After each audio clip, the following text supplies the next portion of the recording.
seems like a shocking statistic that 70% of all acquisitions fail. Well, don't get overly concerned, because this is actually a statistic that's, whilst often quoted, is in reference to large M&A deals.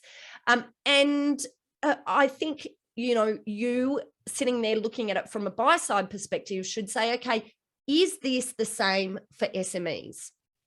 And it's a really interesting question, because anecdotally, we see that the majority, by far, almost all of acquisitions by our clients actually end up successful.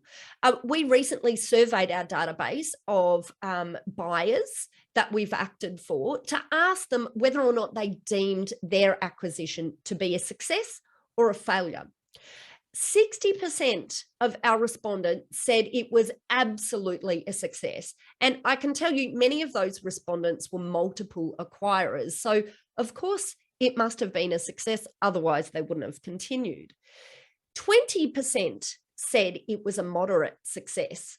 And 20% either didn't answer as to the success, or said that it wasn't successful. So you can see from our very, anecdotal evidence that SMEs are not experiencing in Australia within the last 12 months the same failure rate that is reported for large businesses and mid-market and large M&A.